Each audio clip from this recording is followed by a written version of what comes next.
Well, there have been lots of incidents in the last few years that have stirred up lots of racial conversation. A lot of them having to do with unarmed black men being killed, often by authorities, police officers. And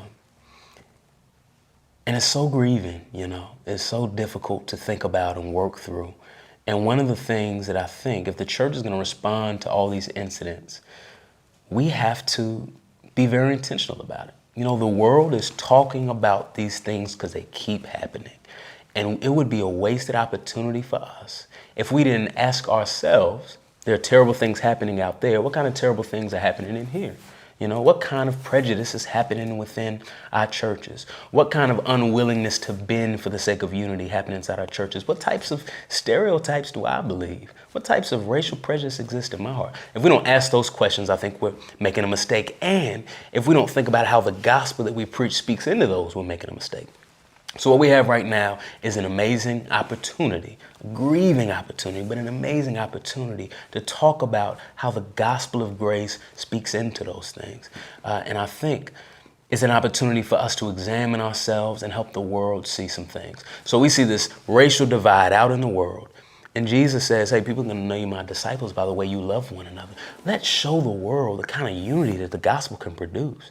And when the world comes among us, they at least see little bits of, these people would never be friends. What's going on there? You know, let's show them the kind of unity the gospel can bring. And then Shaolin has a song called Christ Crucified, and one of the lines says, which way is up when authorities are corrupt? Which I think is an insightful line. You know, who am I to turn to when the authorities I'm supposed to turn to themselves are corrupt? I don't think all cops are corrupt. Most cops, I think, are good cops. But we can't know that for sure because cops are sinners and sinners have biases and issues. And the only people around on earth to put in those roles is sinners. So it's an opportunity for us to say, yes, cops can be corrupt and judges can be corrupt and presidents can be corrupt. And that can mean that there are terrible injustices and we should grieve and fight those injustices.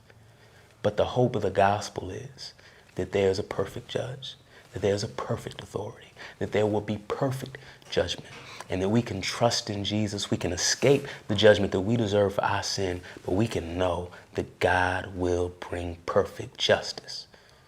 The world, there's not a lot of hope. There's corruption. But when we look to Christ and the perfect judge, there's nothing but hope. And we get to call people into a relationship with that judge. What a privilege that is. And so we want to use this opportunity to examine ourselves, speak that unity to the world, call people to know the perfect judge. And from that, knowing the perfect judge, fight for justice in this world as much as we can, knowing that true justice will come in the next.